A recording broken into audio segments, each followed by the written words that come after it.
Ever since I played through the whole trilogy in May 2017, Mass Effect has pretty much become my obsession as of late. I, like so many others, was so displeased and downright outraged by the ending of Mass Effect 3 that I posted a 2,000-word rant about it on my blog before I reviewed the game itself. But I realize now that my intense hatred for the ending was simply because I took it at face value.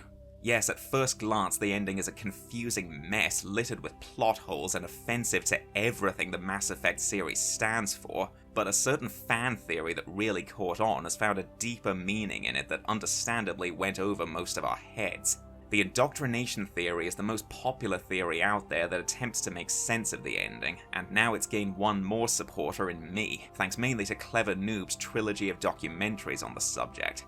Fans have come up with a whole suite of arguments to back it up based on hints dropped throughout the game, and I'm here today to list the ones that I believe most strongly.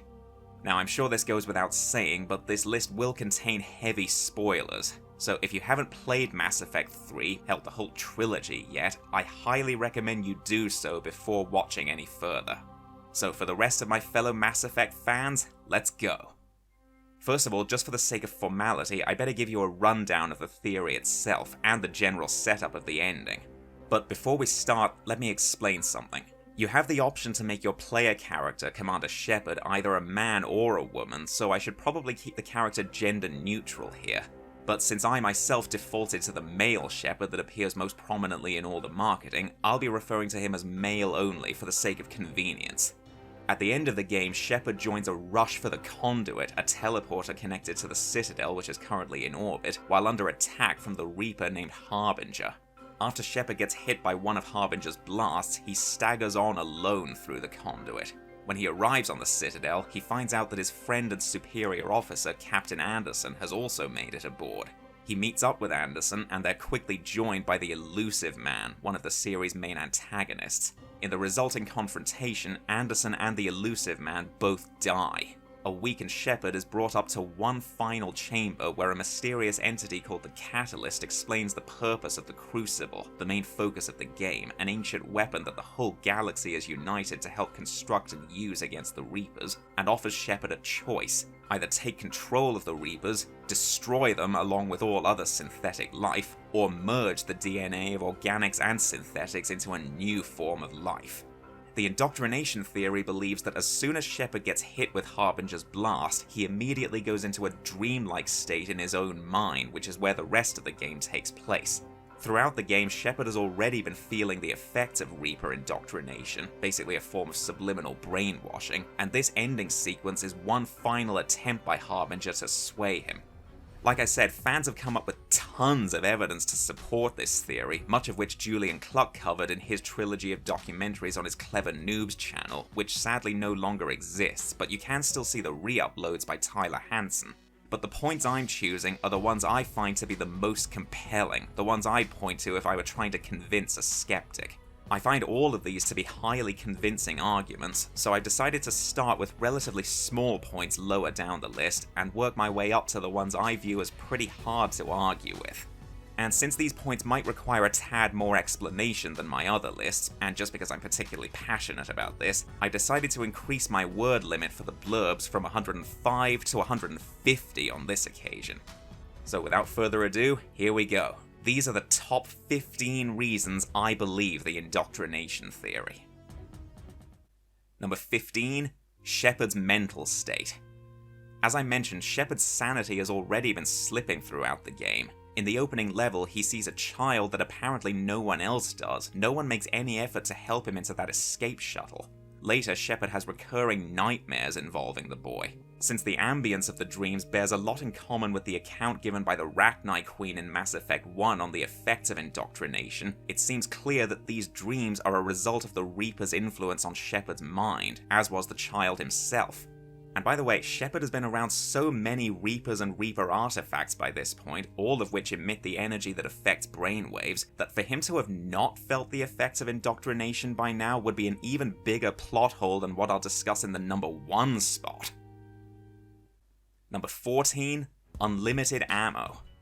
I always found this pretty bizarre. During the final section of the game, starting from when Shepard gets hit by Harbinger, you have no ammo limit. Throughout the entire series so far, including the rush down the hill to the conduit, you've clearly seen an ammo counter on the user interface that keeps track of how much you have, just like any other game. But after Shepard gets hit, there's no ammo counter, you never run out, and never have to reload. Unless this is just a dream and Shepard is just imagining that he has all the ammo he needs, it makes zero sense for them to change a basic gameplay mechanic like that.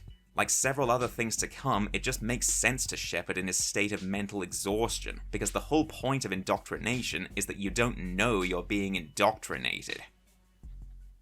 Number 13, Shepard's injuries. During this entire section, Shepard is limping from the injuries he sustained from Harbinger's blast. On his way in, he quite clearly gets shot in the right shoulder by a marauder, yet there's no wound in his shoulder afterwards. Most telling of all, when the elusive man forces Shepard to shoot Anderson, Shepard ends up with the exact same wound as Anderson after Anderson dies, a bullet wound in the left abdomen. And yet after all that, he's still capable of standing up and even running in the synthesis ending.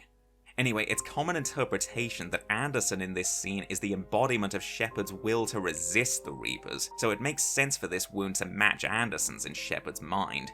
It makes no sense for it to be real, as it doesn't match up at all with the already established injuries. It just appears from nowhere.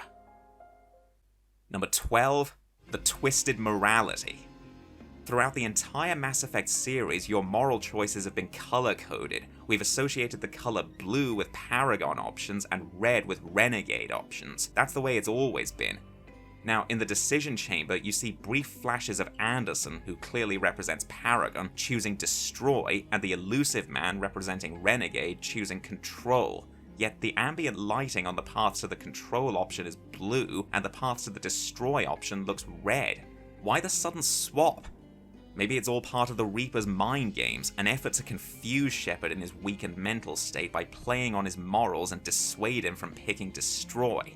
Julian Cluck also saw something similar in the contrast between the oily shadows around the elusive man and the being of light that the Catalyst resembles. It's a deceptive attempt to get Shepard to trust the Catalyst. Number 11, where the mass relay chain reaction starts. In every ending, the mass relays across the galaxy explode in a chain reaction from the blast issued from the activated Citadel. This happens regardless of what you choose. But if you pay attention, the blast doesn't originate in the local cluster like it should, it originates in the Bahak system in the Viper Nebula. That's where the Arrival DLC for Mass Effect 2 took place, and that story ended with that system's mass relay being destroyed and wiping out the whole system with it. The animators couldn't have simply made a mistake, they must have been paying attention to the galaxy map, so why does the blast originate in the wrong place? Again, this might be a hint that it's all a dream. Shepard is subconsciously connecting the blast with the destruction of the Alpha Relay from Bahak and is trying to rectify that disaster in his mind. Number 10, the layout of the Citadel. The path Shepard takes to the control panel that opens the wings of the Citadel here looks nothing like the Citadel we know. It was established in Mass Effect 1 that the main control panel was in the Citadel Tower, a wide open area that resembled a cross between a high chapel and a town square, but now it's just a simple three-pronged straight path. You could argue that it needed to be restructured after Mass Effect 1, but not to that extent. I can only conclude that it's all a dream construct, a place Shepard thinks he knows. Think about it. In dreams involving places we remember, they're often different from our actual memories of them, but we don't realize it until we wake up. Furthermore, none of the structures that make up the final decision chamber have ever been seen or even referenced before in the entire series. Number 9, Shepard apparently breathing in space. Speaking of the decision chamber, it's actually the gap between the Crucible and the Citadel. Watch the cutscenes if you don't believe me. So technically, Shepard is in the vacuum of space right now without a helmet. So how, I repeat, how is he even alive? That's preschool level science. You can't breathe in space. And this, once again, was already established in Mass Effect 1. When Shepard had to ascend the outside of the Citadel Tower after the elevator broke down, there was clearly no air for him to breathe. And that was when the Citadel wings were closed. This time they're wide open. That's how the Crucible was able to dock. So I repeat, how is Shepard breathing in space? The only possible explanation is that Shepard is dreaming, so there's no need for air. Number 8. Harbinger didn't want to kill Shepard. Harbinger had plenty of opportunity to kill Shepard outright when he was charging towards the conduit. He was blasting soldiers out of existence willy-nilly. Hell, when Shepard takes cover behind the Mako tank, he's a sitting duck. The tank can't stop a Reaper beam, nothing can, as is proven in the low EMS ending when your squad mates die. They too are taking cover behind a tank, and it doesn't protect them. Even when Shepard calls in the Normandy to evacuate his injured squad mates, Harbinger stops firing altogether and waits patiently for the Normandy to leave. Why? Simple, he's wanted to indoctrinate Shepard this entire time rather than kill him, so he takes care to avoid him and leaves the Normandy alone because he can't risk killing Shepard. We can assume he then hits him with a carefully controlled, non-lethal blast. Simply put, if Harbinger wanted Shepard dead, he would be. Number 7. Anderson's presence on the Citadel. Anderson claims he followed Shepard through the conduit, but is clearly always ahead of him on the path to the control panel, and I just don't buy the conduit portal having multiple exit points. When the door opens, we have a clear view of the entire walkway to the control panel, and can even see the control panel itself from a certain spot. And guess what? Anderson is nowhere to be seen. But once you ascend that ramp, you can see he's magically appeared at the control panel as if from nowhere. He even vanishes again if you turn and go back to where you started. Seriously, try it. This defies the game's established character mechanics and, if this is meant to be reality, all logical sense. The same applies to the Elusive Man. He too was nowhere in sight before, so apparently just pops out of thin air. Number 6. The Catalyst can't be trusted. Basically, the Catalyst is lying to you.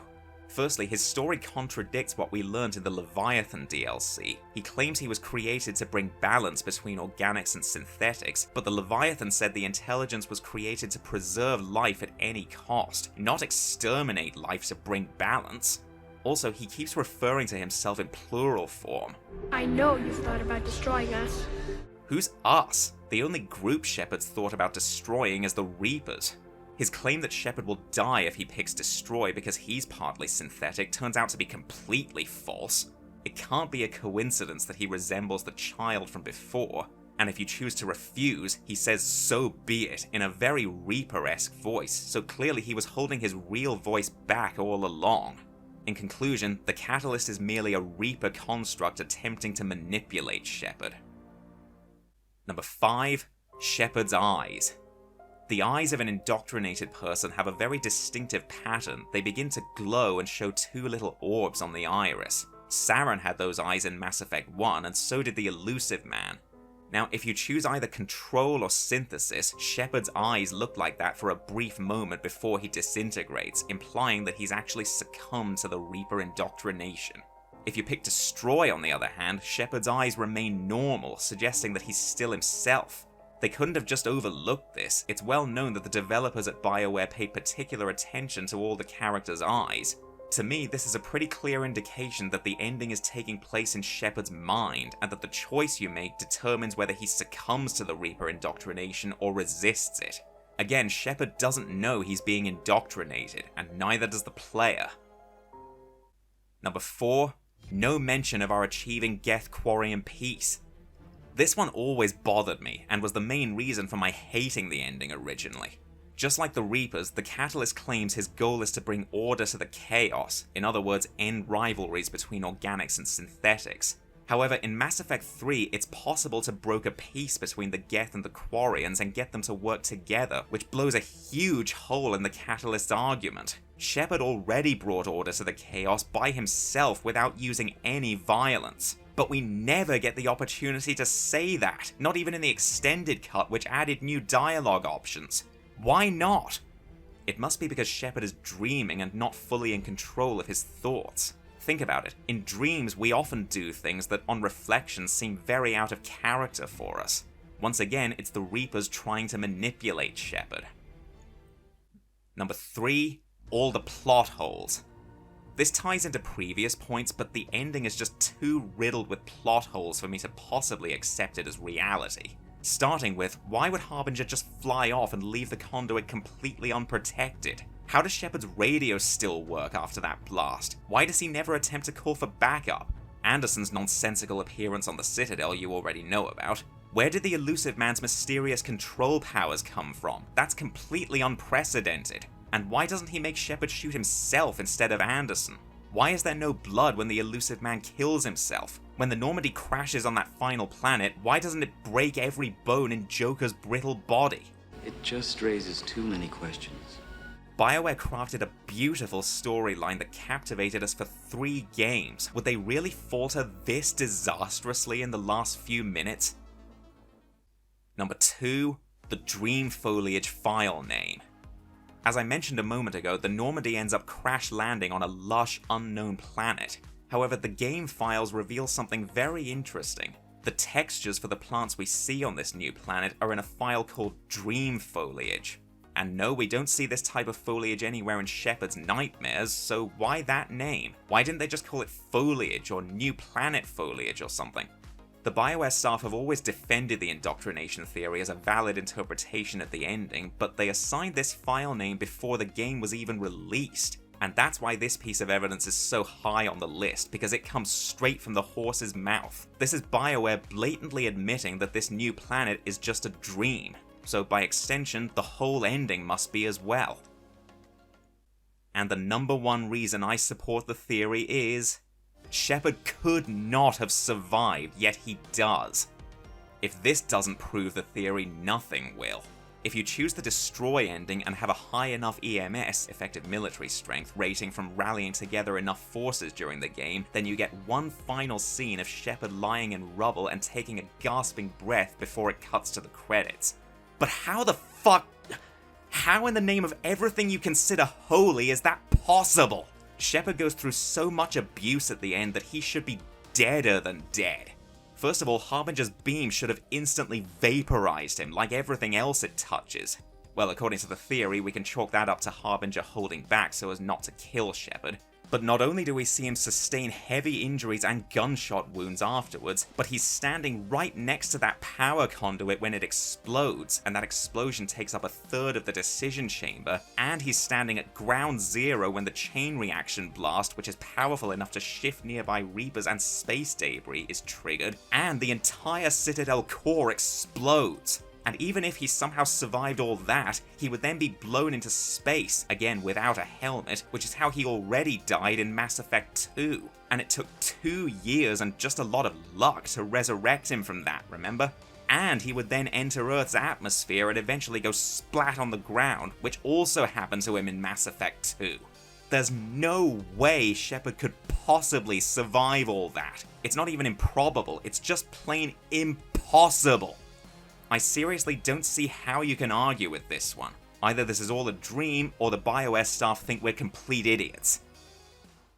So there you go. All these reasons and more are why I'm a proud Indoctrination Theory supporter. However, this theory does mean the game's story is essentially unfinished, leaving us to craft the real ending in our own minds.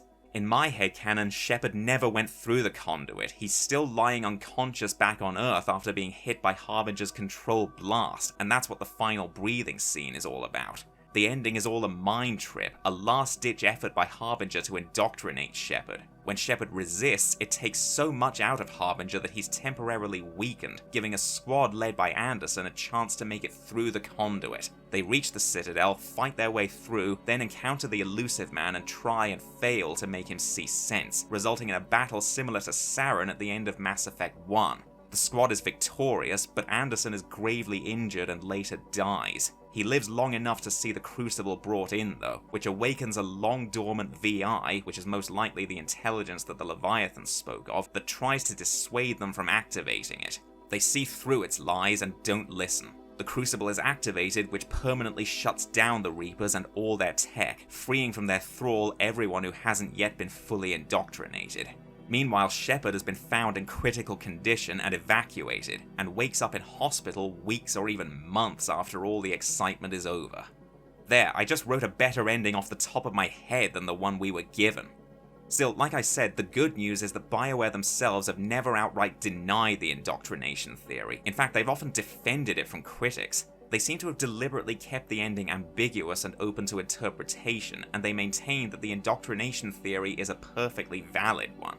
Hell, in discussing the spin-off Mass Effect Andromeda, BioWare producer Mike Gamble blatantly said there is no canon ending to Mass Effect 3. Sadly, that means we're never going to get one. However, there is another Mass Effect game in the works that will supposedly continue the story of the original trilogy. I have to wonder if it will render this video obsolete when it comes out. Final words, the Indoctrination Theory has finally given some significance to the ending for me, and it means I no longer feel the urge to disregard the ending completely and default to the happy ending in the user-created MEAGM mod.